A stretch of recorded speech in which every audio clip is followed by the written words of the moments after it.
Welcome, friends. My name is Avinash Gorakshakar, and I welcome all of you to another interesting episode of Connexia High Flyers. Friends, as all of you are aware, these episodes help us understand emerging companies from emerging sectors in a much better way. We get to meet the promoters, the top managements of such companies, and via their interactions, we get to know about their business model, their growth journey, their future growth plans. And in this process, a lot of valuable information is available to the investors who can take a very conscious call when they invest in such companies. And friends, today we are going to talk about another interesting company which is going to hit the capital market. The company's name is Neochem Biosolutions Limited, and I have the privilege of having the managing director, Mr. Swapnil Ramesh Bhai Makati. Swapnil जी, नमस्ते बहुत बहुत धन्यवाद sir time देने के लिए। मुझे यकीन है सर, छोटा इंटरव्यू सही लेकिन बहुत अच्छी जानकारी आपके साइड से हमको मिलेगी।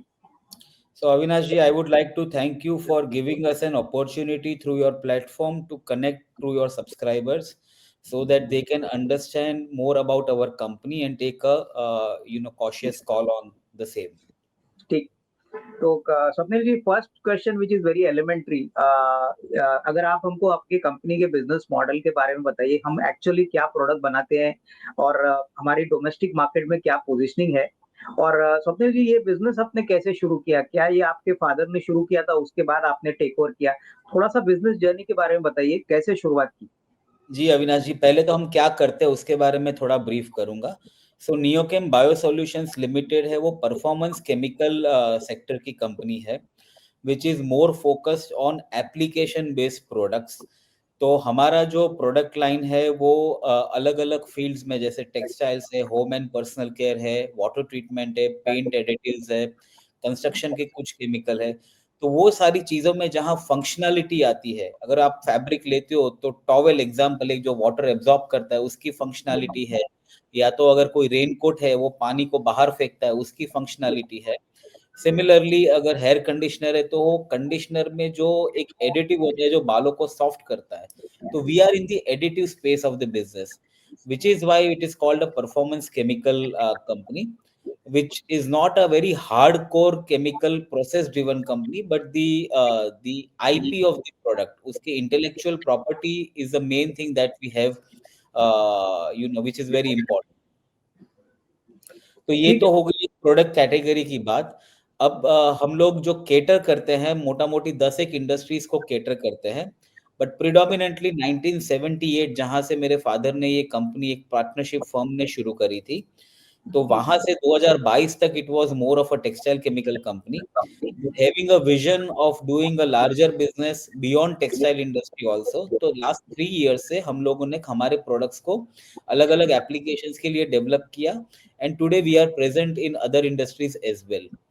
So going forward, it will be, if I say 3 to 5 year plan, going forward, Neochem will be actively present in 5 to 7 different application industries। ठीक है, समझ गया।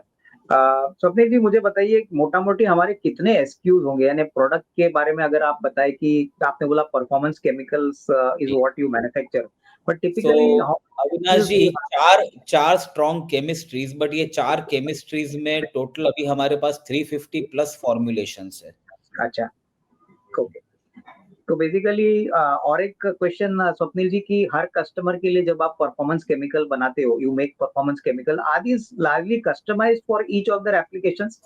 We started our journey with customization, but based upon the experience and the historical performance, now 70% of the products are standardized in our own brand name।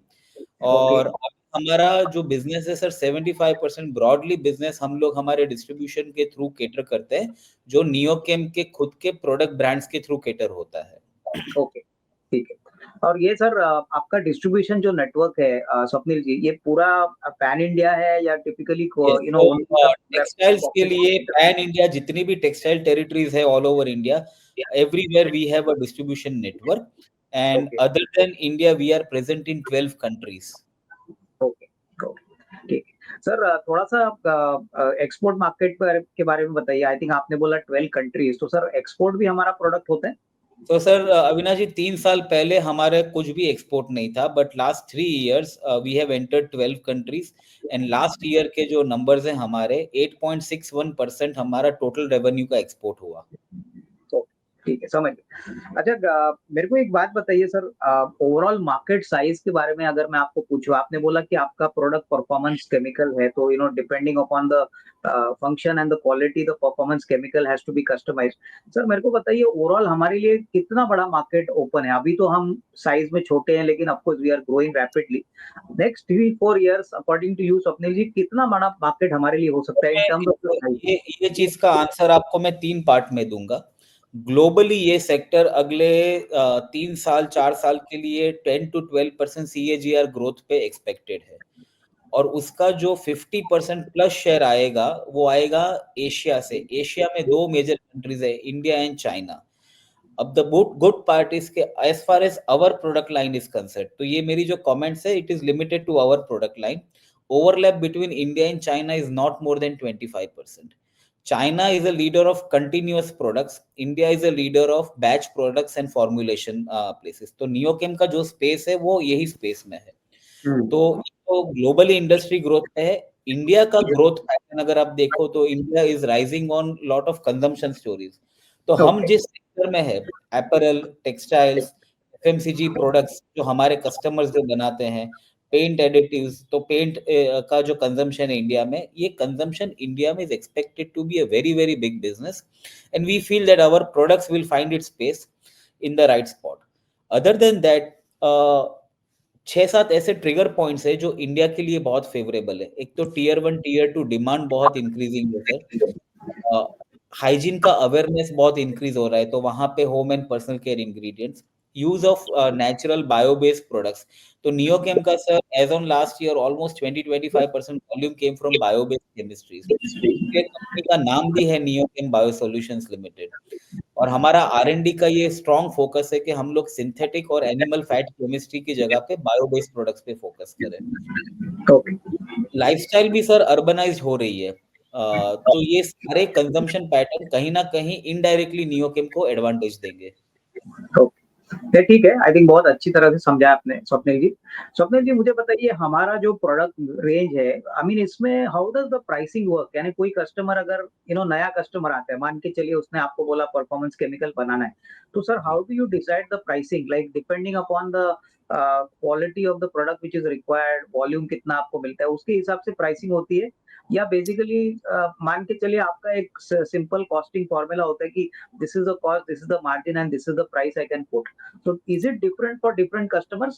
करा थोड़ा sir इसके एक बारे में। एक चीज अगर मैं टेक्सटाइल की बात करूं, तो जो फैब्रिक मिल से प्रोड्यूस होके बाहर निकलता है ना, वो टोटल फैब्रिक कॉस्ट का only 4% component is the entire textile speciality chemicals उनको लगता है। तो तो बट 4% के बिना उनको फिर फैब्रिक की फंक्शनैलिटी नहीं मिलेगी।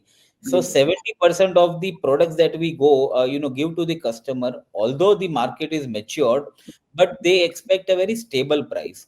और हाँ, हमारा प्रोडक्ट मिक्स इतना वास्ट है, तो हमको वो स्टेबल प्राइस ऑफर करने में कस्टमर को बहुत अच्छी हेल्प मिल जाती है। बराबर। कुछ जगह पे जहाँ पे थोड़ा सा प्राइस प्रेशर रहता है, तो वहां पे डेफिनेटली इंडस्ट्री प्रैक्टिस के हिसाब से प्लस माइनस होता रहता है। हाँ, नहीं, बस यही एक सिस्टम है प्राइसिंग मैकेनिज्म सेट करने का। कस्टमर को अपनी कॉस्ट ऑफ एप्लीकेशन से मतलब है, आपका प्रोडक्ट कितना महंगा है कितना सस्ता है वो इम्पोर्टेंट नहीं है, उनका जो बिल्कुल, प्रोसेस कॉस्ट है वो नहीं बढ़ना चाहिए। बिल्कुल। अच्छा, स्वप्निल जी, अभी मेरे को बताइए, परफॉर्मेंस केमिकल में हम लोग तो काफी वेल एस्टेब्लिश्ड है, पर हमारे अलावा कोई दूसरा प्लेयर है जो हमको कंपटीशन देता है? या how competitive is this industry, ये मेरे को आपसे पूछना है। सर टेक्सटाइल इंडस्ट्री की अगर मैं बात करूं तो एक मेच्योर इंडस्ट्री है, बट ये बहुत सारा एक अभी कंसोलिडेशन फेज से जा रहा है। तो जितनी भी large multinationals present in India है, एग्जांपल 3-4 बड़ी बड़ी मल्टीनेशनल्स जो थी वो कंसोलिडेट होके एक कंपनी बन गई है। और जो जो इंडियन कंपनीज ने समय के साथ अपना डेवलपमेंट किया है, अच्छे प्रोडक्ट्स ऑफर किए, सर्विसेज के साथ सर्टिफिकेशन ऑफर किया है, तो इंडियन बायर्स ने उनको बहुत अच्छा चांस दिया है। तो नियोकेम का जो लास्ट 3 साल का ग्रोथ है, because of our complete change in style on how we work, and the acceptability is very very high. Yes, performance chemical का एग्जैक्ट मैच पीयर होना बहुत मुश्किल है, बट मेन बोर्ड लिस्टेड कुछ कंपनीज है, कुछ एसएमई लिस्टेड कंपनीज भी है, जो कहीं ना कहीं थोड़े थोड़े प्रोडक्ट सेगमेंट्स मैच करते हैं। ओके, 100% पीयर नहीं होगा सर। ठीक, नहीं समझ। स्वप्निल जी, अभी मेरे को एक बात बताइए कि फ्रैंकली फाइनेंशियल्स के बारे में मैं आपको बाद में पूछूंगा, बट सर हम जब हमारे कस्टमर से काम करते हैं तो आई एम क्वाइट श्योर काफी रिपीट बिजनेस भी आपको आता होगा।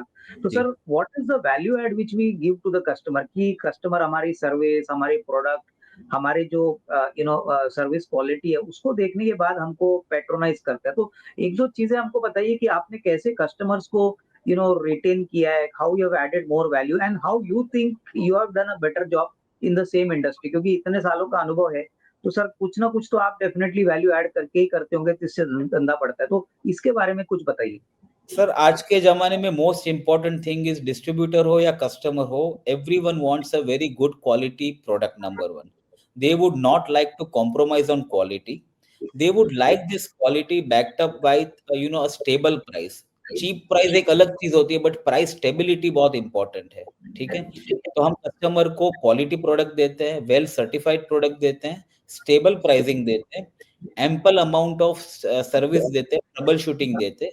हमारी R&D के थ्रू हम उनके प्रॉब्लम्स को सॉल्व करने की कोशिश करते हैं, और कस्टमर के साथ सीधा सेल्स करने के बजाय उनके साथ हम प्रॉपर टेक्निकल एंगेजमेंट करते हैं हमारी टीम का। एंड डिस्ट्रीब्यूटर्स के लिए हम इनफ इन्वेंटरी मेंटेन करते हैं। तो यही सारे पैरामीटर्स है कि जो एक रिलेशनशिप को ड्राइव करता है, and that is why we get a long term customer connect. अच्छा, स्वप्निल जी, एक सवाल जो मुझे अभी आपके डिस्कशन से पता चला, मुझे बताइए how important is R&D in our business. क्या हमको रेगुलरली R&D करनी पड़ती है कि नए नए प्रोडक्ट्स हमको डेवलप करने पड़ते हैं? सर इसके बारे में कुछ बताइए। सर हमने मेरे इनिशियल कमेंट्स में बोला कि हमारा जो मैन्युफैक्चरिंग प्रोसेस है वो हार्डकोर प्रोसेस ड्रिवन नहीं, it is more of IP driven. तो we are a hardcore R&D innovation and application driven company. हम लोग का जो बिजनेस मॉडल है, अगर इसको डिवाइड करें तो एक होता है कोर केमिस्ट्रीज, हम लोग अप्लाइड केमिस्ट्री के प्रोडक्ट्स बनाते हैं। एंड यूज एप्लीकेशन समझ के वो सबस्ट्रेट में क्या चाहिए, जैसे अगर कोई चीज पे क्लीनिंग चाहिए, अगर पेंट में कोई फीचर चाहिए या फैब्रिक के ऊपर कोई फीचर चाहिए, वो समझ के हमारे फॉर्मुलेशंस डिराइव करते हैं। तो जब हम ग्रोथ स्टेज में थे इनिशियल ईयर में, डेफिनेटली जो हमसे लार्जर कंपनीज थी उनके प्रोडक्ट समझ के हम लोगों ने कुछ मी टू R&D किया। बट लास्ट 3 साल से सर हमारा R&D सिर्फ 2 ही पैरामीटर्स पे फोकस्ड है। एक तो हम सिंथेटिक और एनिमल क्रुएल्टी को हटा के हम क्या ऐसे प्रोडक्ट्स बना सकते हैं कि जो बायो बेस्ड हो। बराबर है, तो ये एक तो इकोलॉजी के लिए भी बहुत अच्छा है, और ग्लोबल बायर्स के लिए भी सस्टेनेबिलिटी की थीम को हम लोग बहुत अच्छे से ऑफर करते हैं। तो हम लोग ने काफी सर जैसे एनिमल मटन टैलो के प्रोडक्ट्स को रिप्लेस करके पाम, सोया, कोकोनट, कैस्टर, ग्लूकोज, ये सब चीजों से बन के हमने जो प्लांट डेरिवेटिव्स है काफी प्रोडक्ट्स एस्टेब्लिश किए। दूसरा एक पैरामीटर है कि सर कस्टमर की जो प्रोसेस साइकिल है, जो उनकी मैन्युफैक्चरिंग साइकिल है, उसमें वाटर कंजम्पशन, यूटिलिटी कंजम्पशन और एफ्लुएंट का लोड, ये 3 उनके सबसे बड़े बॉटलनेक है। हम ऐसे क्या कर सकते हैं कि हमारी प्रोडक्ट से ये तीनों में रिडक्शन हो जाए और इम्प्रूवमेंट हो जाए। तो we would like to make our customers more profitable, and collateral benefit हमको ही आएगा सर वो चीज का। तो हमारी R&D टेक्नो कमर्शियल फिजिबिलिटी के ऊपर पूरा डिपेंड करता है। तो या ठीक है, आई थिंक बहुत अच्छी तरह से आपने समझा है। स्वप्निल जी, अभी फाइनेंशियल्स के बारे में बात करते हैं। नंबर्स तो काफी अच्छे हैं, मैं देख रहा था रेवेन्यू भी अच्छा बढ़ा है, प्रॉफिट तो रेवेन्यू से काफी सिग्निफिकेंटली बढ़ा है। तो एनी स्पेसिफिक रीजन स्वप्निल जी कि हमारा प्रॉफिट बहुत अच्छी तरह से जंप हो गया? क्योंकि रेवेन्यू का ग्रोथ देखेंगे तो उससे कहीं ज्यादा प्रॉफिट ग्रोथ हो गया। तो any specific reason sir? Sir जब हम ये प्रोसेस करते हैं तो हमारा जो बेस कैपेसिटी है वो FY23 से 22,000 टन पर एनम का बेस कैपेसिटी है। जो हमने केपेक्स किया वो ब्रॉडली 2019-20 से 22 के बीच में किया। बट 3 साल ये एक ऐसा पीरियड था, सब कोविड के 3 एक लॉकडाउन हो गए, उसकी वजह से हमारा केपेक्स थोड़ा डिले भी हो गया। जब हमने केपेक्स करना शुरू किया तो पुरानी कैपेसिटीज के हम लोग 85% तक पहुंच गए थे। तो नेचुरली हम लोग आगे का 5 साल का सोच के हमने केपेक्स किया। FY23 हमने सिर्फ 25% कैपेसिटी यूटिलाइजेशन किया, बट FY25 तक हम 42% तक पहुंचे, और यही रेट पे हम लोग आगे भी मूव कर रहे हैं। तो एक कैपेसिटी यूटिलाइजेशन बेटर हुआ, फिक्स कॉस्ट तो वही रहेंगे, तो एक उसका कंपोनेंट है। प्लस हमने हमारा जो बिजनेस मॉडल है सर, वो ब्रॉडली कस्टमर मॉडल जो व्हाइट लेबल पहले स्पेसिफिक था, वो हमने हमारे ब्रांड बिजनेस पे पूरा एस्टेब्लिश किया B2B सेगमेंट में। तो उसकी एक वैल्यू एडिशन हुई कि हम पहले जो इंटरमीडिएट्स बनाते थे और वैल्यू एडिशन कोई और करता था, now we are doing our own value addition. तो वो एक इम्पैक्ट है। बट ये सब करने के लिए सर हमने लास्ट 3 साल में 2020 और 22 के बीच में मैक्सिमम हमने इवेंट्स किए, ट्रेड शोज किए, एग्जीबिशंस किए, सेल्स डिस्ट्रीब्यूशन नेटवर्क खड़ा किया, उसके लिए सर्विसेज देना, एम्प्लॉइज हायर करना। तो ये जो पीक हो गया था, बट जैसे जैसे वॉल्यूम बढ़ते गए, प्रॉफिटेबिलिटी, मटेरियल मार्जिन बढ़ता गया, वैसे वैसे पैट पे उसका इम्पैक्ट अब दिखना शुरू हुआ है। So, yeah, I think very nicely, logically told, Swapnil जी। स्वप्निल जी, मुझे बताइए कि सर अभी तो नवंबर चल रहा है, मेरे ख्याल से ऑलमोस्ट 6-7 महीने हो चुके हैं। Without giving a number, Swapnil ji, आपको क्या लगता है कि अगर मैं आपको पूछूं कि सर 26 यानी FY 25-26 का ओवरऑल आउटलुक आप कैसे शेयर करोगे? क्योंकि sir you will be historically हमारा H1 is 40% of the business, H2 is 60% of the business, और ये Okay. इंडस्ट्री पैटर्न और साइकिल भी है। और हमने हमारा RHP है वो H1 नंबर्स पे ही फाइल किया है। तो इस पर से सभी लोग अनुमान लगा सकते हैं कि हम किस दिशा में जा रहे हैं। I think very nice to hear. Swapnil ji, मेरे को बताइए सर, वर्किंग कैपिटल साइकिल हमारे धंधे में कितना लंबा होता है? सर ब्रॉडली जैसे मैंने बताया कि हमने हमारा मॉडल चेंज किया, कस्टमर मिक्स और प्रोडक्ट मिक्स चेंज किया, इसलिए अभी हम लोग 120 डेज का एवरेज वर्किंग कैपिटल साइकिल है। बट जैसे जैसे और बेटर वॉल्यूम और केपेक्स हो जाएगा, it will come down to a broad industry standard of around 90 days. ठीक है। अच्छा, स्वप्निल जी, अभी सबसे इम्पोर्टेंट सवाल इंटरव्यू का, हम लोग IPO कर रहे हैं, so sir it is a big achievement for you, your entire group. Sir बताइए, what is the main objective ये एक्सरसाइज का? हम किस ऑब्जेक्टिव से पैसा रेज कर रहे हैं और मोटा मोटी कितना पैसा रेज करेंगे? सर ब्रॉडली ये 45 करोड़ का IPO साइज है, और उसमें मेजर दो ऑब्जेक्ट्स है। Around 24 crore is for long term working capital, 10 crore एक हमारा टर्म लोन है, वो हम लोग रीपे करेंगे। कुछ जनरल कॉर्पोरेट पर्पस है जो हमारे प्लांट के अननोटिफाइड डी बॉटलनेकिंग के लिए यूज होंगे, कुछ लेबोरेटरी इंस्ट्रूमेंट्स के लिए यूज होंगे, and rest is IPO expense, और सब मिला के ये 45 करोड़ का इश्यू होता है सर। ठीक। अच्छा, स्वप्निल जी, अभी एक सवाल जो काफी इन्वेस्टर्स पूछना चाहेंगे, आपके प्रोस्पेक्टस में आया है। सर, आपका जो रिलेटेड पार्टी ट्रांजैक्शन का एक फिगर है, जहाँ पे आपकी सब्सिडरी है नियोकेम स्पेशलिटीज, और नियोकेम बायोकेम तो आपकी पेरेंट कंपनी है। कुछ ट्रांजैक्शंस है डेटर्स को लेके, करीबन 20-22 करोड़ के डेटर आपके वो सब्सिडरी कंपनी में। सर, मैं चाहूंगा इन्वेस्टर्स के लिए आप थोड़ा क्लेरिफिकेशन दे दे कि ये एक्चुअली ट्रांजैक्शन क्या है और आगे इसका कैसा अकाउंटिंग ट्रीटमेंट होगा। जी। सो अविनाश जी, इन्वेस्टर ये तो जानते हैं कि हम लोग एक SME सेगमेंट की कंपनी है, और हमने बहुत बेस नंबर से हमारा शुरुआत किया था। तो कोई भी SME जब एक कॉर्पोरेट लेवल पे आता है, IPO रेडीनेस होता है, देयर कुछ ना कुछ लेगेसी सिस्टम्स होती है बिजनेस को चलाने के लिए। तो ये एक हमारी एक प्रैक्टिस थी कि काफी है जो हमारे कस्टमर से जो ट्रेडर नेटवर्क होते हैं, जो ऑथोराइज डिस्ट्रीब्यूटर नहीं थे, तो क्योंकि वो हमारे ऑथोराइज डिस्ट्रीब्यूटर्स को कहीं ना कहीं क्लैश ना करे, तो एक सिस्टम ऐसा बना था कि वो ट्रेडर्स को हम लोग ये एक सब्सिडरी कंपनी के थ्रू हमारा इनवॉइसिंग करते थे। Broadly business Neochem parent company का ही था, it was just a route that was held. But जब हमने IPO का प्रोसेस शुरू किया, and we also started learning and understanding from investors mindset के ये ऑप्टिकली ये एक अच्छी प्रैक्टिस नहीं है, and towards creating a better corporate governance, our board decided suo moto कि भाई हमको ही ये सामने से डिसीजन लेना चाहिए, and as on 1st October 2025 we have stopped this practice, and we assure all our future investors and shareholders that Neochem will be a very very well complied and corporate governance company. फिर I think बहुत अच्छी तरह से आपने समझाया Swapnil ji. I think this clarifies all the doubts, and I think thank you for that. Swapnil ji, और अभी sir one एक कैविएट कि अगर हमको कुछ चीज ऐसी करनी होती कि जो प्रोस्पेक्टस में नहीं आनी चाहिए थी, तो वो पहले से नहीं आती, तो we were very clear and transparent कि जो है वही हमको शेयर करना चाहिए। and it is wise that investors are so detailed in their study. ये हमको नहीं सर और मजबूत करेगी बेटर कंपनी के लिए। नहीं, आई थिंक बहुत अच्छा आपने समझा है। आखिरी सवाल Swapnil ji, we have manage this business so well up till now, but sir हमारे धंधे में सबसे बड़ा रिस्क आपके हिसाब से क्या है और वो आपने कैसे अच्छी तरह से इफेक्टिवली मैनेज किया है सर, इसके सर बारे में बताइए। ब्रॉडली एक मैन्युफैक्चरिंग कंपनी को जितने नॉर्मल स्टैंडर्ड रिस्क हो सकते हैं, जैसे कोविड का, लॉकडाउन का अगर एक पीरियड आया, फोर्स मेजर कोई भी इश्यू हो गया, तो वो सारे रिस्क तो हमारे पे ऊपर लागू पड़ेंगे।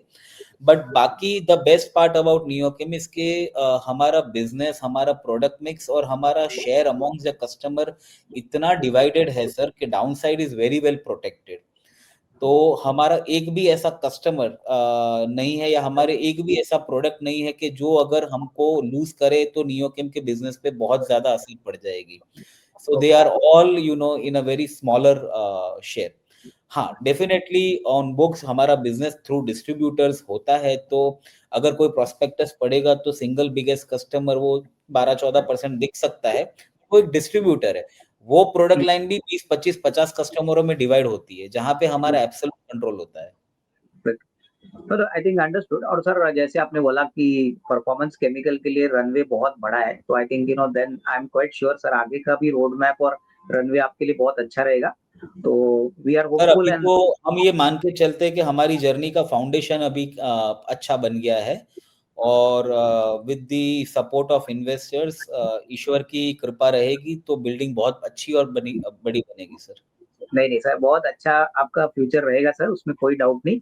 और शेयर होल्डर भी बेनिफिट करेंगे सर। मेरी तरफ से आपको, आपकी पूरी मैनेजमेंट टीम को स्वप्निल जी बेस्ट विशेस, और सर पब्लिक इशू के लिए भी बहुत बहुत धन्यवाद। Thank you. Thank you Avinash ji, और हमको चांस देने के लिए, हमारी बात दर्शकों तक जाए उसके लिए आपने जो हमको मौका दिया, thank you so much. Thank you.